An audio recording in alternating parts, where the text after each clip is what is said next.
Welcome back. Okay, so career video today, unexpected career video today, but I think it's important to talk about Ben Bishop because Ben Bishop, one of the more underrated goaltenders.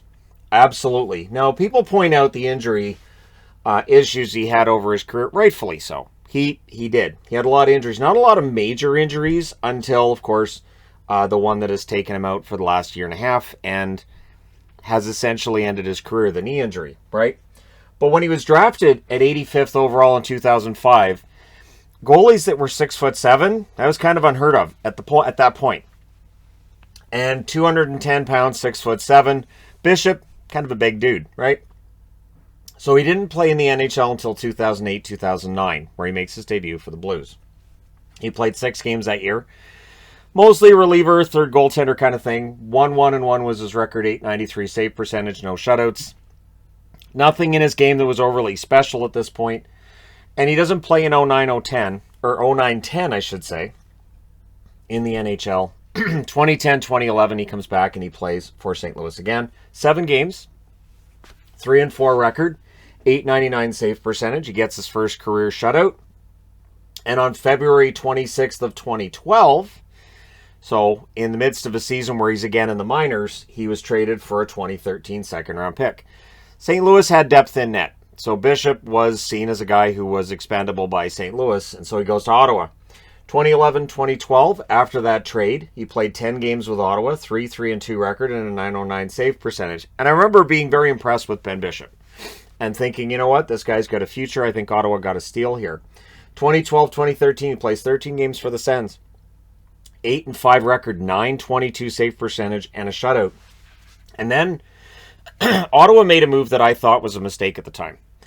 They traded him to Tampa in exchange for a 2013 fourth-round pick and Corey Conacher.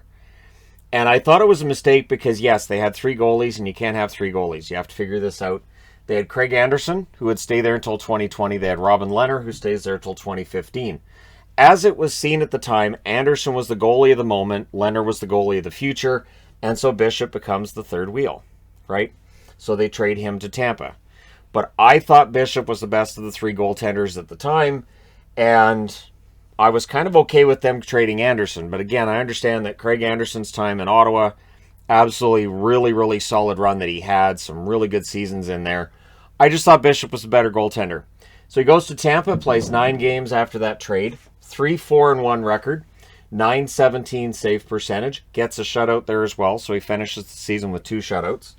And April 15th of 2013, he signed a 2-year deal for $4.6 million in total. So he was a member of Tampa for 12 days and signs a contract extension with them, which I'm guessing Ottawa didn't want to put on paper either, and they had to figure this out, right? So they kept Anderson, they kept Lehner, and they moved on from Bishop.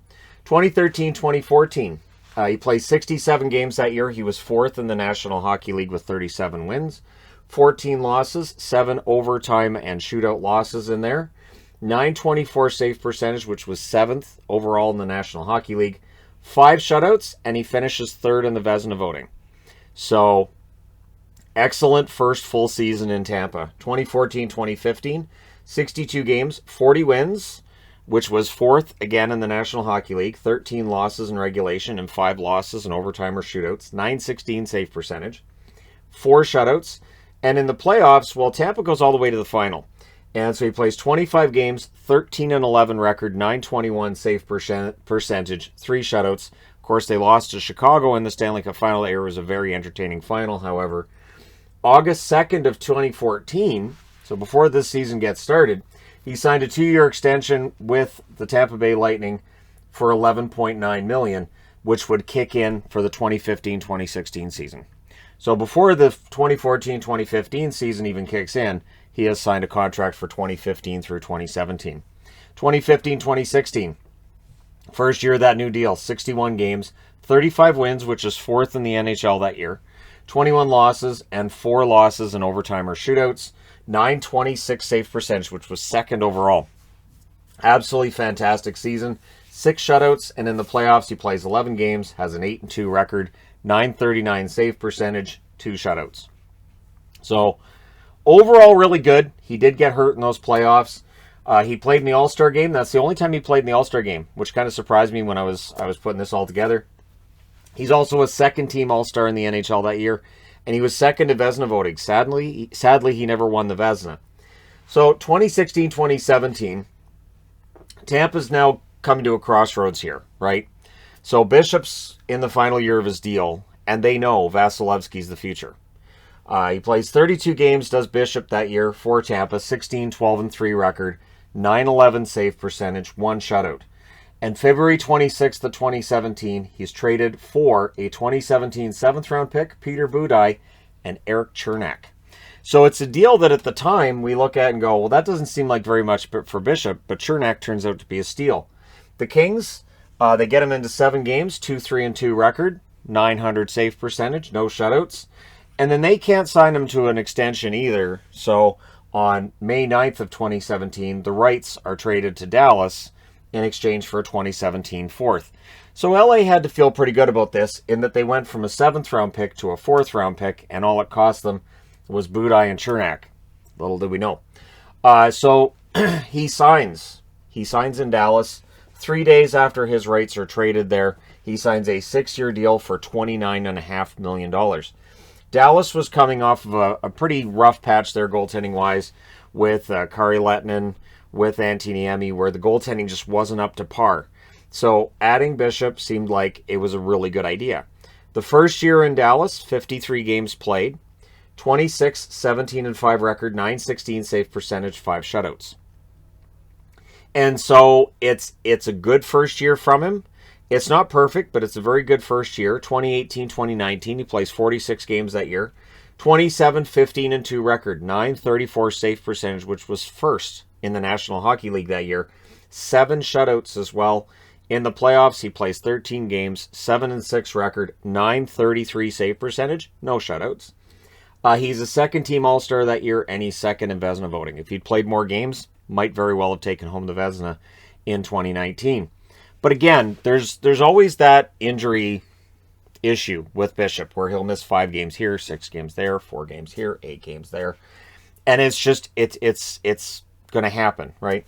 Sometimes it's his back, it might be his knee. There's various ailments that take place. 2019, 2020, and what we didn't realize was going to be his final season in the NHL. 44 games, a record of 21-16-4, 920 save percentage, which was 10th in the NHL that year. In the playoffs, he just played the 3 games in the bubble, a 1-2 record, 844 save percentage. So he wasn't himself in those 3 games. And Anton Khudobin takes over, and Khudobin was pretty good. So for Bishop, that would actually be the end for him. That's his final games in the National Hockey League. And we did not anticipate that would be the case. He ends up playing 413 games. He missed the entire 2020-2021 season due to his knee injury. So retires with the 413 games, 222 wins, 128 regulation losses, 36 losses in overtime or shootouts. He retires with a 921 save percentage on average, which is very good. 33 shutouts in the playoffs, 52 games, 29 wins, 21 losses, a 924 save percentage in the playoffs, and 5 shutouts. Ben Bishop, money goaltender, very good in big games, and honestly, very acrobatic for being 6'7". I thought he was an excellent goaltender. Injuries would definitely limit how many games he plays in, as did the fact that he wasn't a regular in the NHL until, 9 years after his draft year? That doesn't help either. But it's an impressive career, considering everything that's taken place between the first year with St. Louis and he got hurt during the warm-up, his first time around in St. Louis. And it was just one of those things. Sometimes his injuries were kind of fluky looking, and so it's too bad. It's too bad because Bishop could have been one of those goaltenders that we looked at and said, all right, so Hall of Fame, maybe. And in this case, I don't think he played enough. I don't think that the lack of Vezina trophies works in his favor either. And so it's a very good career. Ben Bishop, excellent for Tampa, excellent for Dallas, and pretty nice cup of coffee there with Ottawa. I will always remain kind of surprised Ottawa didn't think outside the box a little bit there and think, hey, maybe Bishop's the best of the bunch. But I understood what they did at the time because you can't have 3 goaltenders. Let me know your thoughts in the comments section below as always. Don't forget to hit like and subscribe if you're browsing your way through. You just happened upon this video. Thank you guys so much for watching, for all your support. I will talk to you again soon.